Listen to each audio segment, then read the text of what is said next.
Welcome to another edition of the Postgame Wrap. I'm Jarret Johnson, and Texas Tech, after a long hiatus due to several things. The game against Baylor was postponed because of COVID-19 protocol for the Bears.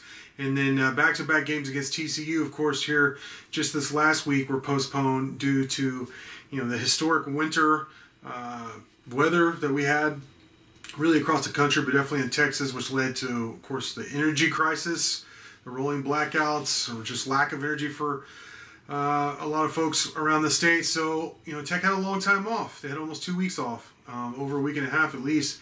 And then, they played Kansas today, and they fell 67-61 in Lawrence. And today was troubling. The game was troubling for a lot of reasons, the least of which was the fact that they lost to Kansas. I mean, Tech has lost a lot to Kansas. Every team has lost a lot to Kansas practically.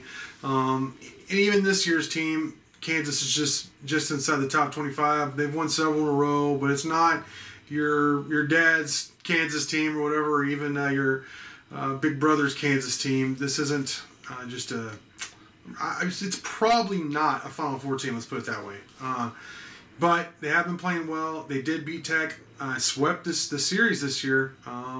So I think Kansas has actually won 4 in a row now. So they swept each of the last 2 years. So Kansas is kind of, after Tech has split with them a couple times, even kicked their butts there.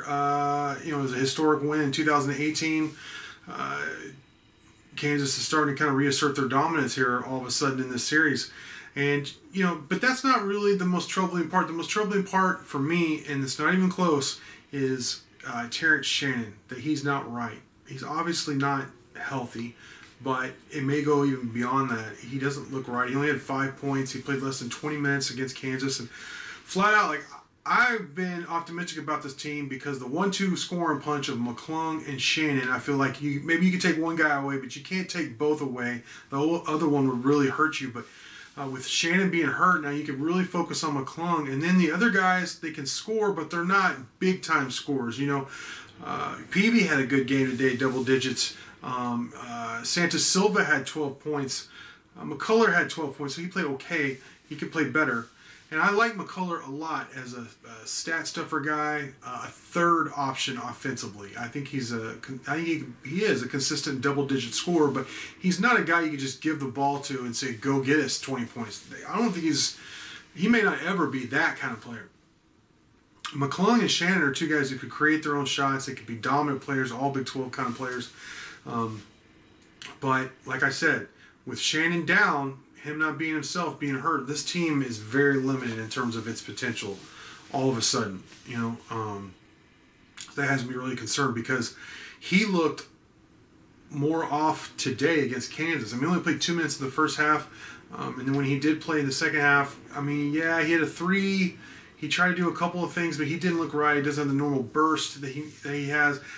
He lost his footing a lot, fell to the ground a lot, which you see injured players do that a lot. Now, he's had ankle and back problems. I'm worried about the back problem because that could really hurt your explosiveness. Anybody who's ever had a back problem will tell you, I mean, you don't want to go try and play Kansas in the basketball court. So I think he's trying to gut it out, but if he doesn't get healthy and get right in time for the tournament, then it's going to be a pretty quick trip. And I know there's a lot of people that are down on the Red Raiders anyways, but I wasn't before seeing that. They have problems.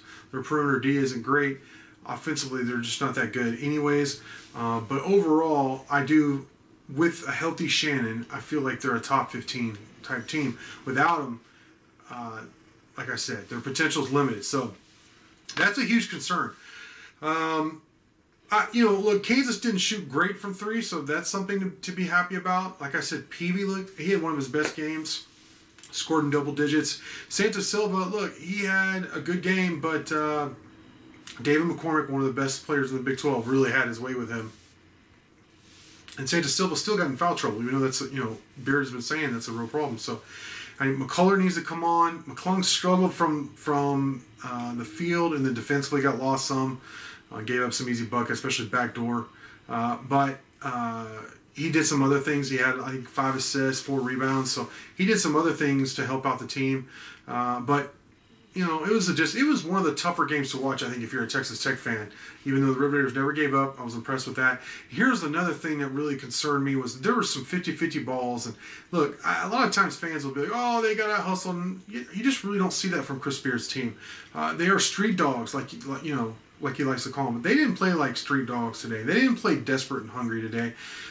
There were several loose balls or rebounds that were up there for the taking. A couple times Tech tried to kind of tip it to a teammate or something like that. And come on, it's not going to work against Kansas in Lawrence, whether they have fans there or not. I mean, Big 12 basketball, you got to go grab the ball with two hands, wrestle it from them, be aggressive. And I feel like, especially in the second half, there were several times where Kansas was just the ones that they wanted it more. And I tell you, you just don't see that a lot from a Chris Beard team. So if I'm Chris Beard or one of his assistants, I'm putting together a montage of lowlights, if you will, of showing all the opportunities they had to get to a basketball where they either just dropped it out of bounds or slipped and fell and dropped it out of bounds, or Kansas was able to get it from them, or they just weakly try to tip it to a teammate instead of going and grabbing it. And it could be, I mean, that could probably be a 1-minute video, which that's a pretty long time to fill up those kind of highlights. And I don't know if I run them or not because they look so sluggish, but you got to do something to figure out where they don't play like that. They got to play like those street dogs, not those timid kind of players we saw in the second half against Kansas. And I'll tell you another thing is Kyler Edwards has to be consistent. I've been saying that consistently all year. But, you know, there was a long stretch where I think at one point, the first 19 minutes he played, he only took one shot and he missed it, airballed it, and only had one assist. No rebounds, nothing, no other kind of stat in like 20 minutes. You can't play a half a basketball and not register a stat. Come on. So Kyler's got to be better if they're going to be better, especially with Shannon injured. So we're not 100% obviously. So, you know, it doesn't get any easier for Texas Tech. Monday night, they go to Oklahoma State, you know, a team they already lost to in overtime.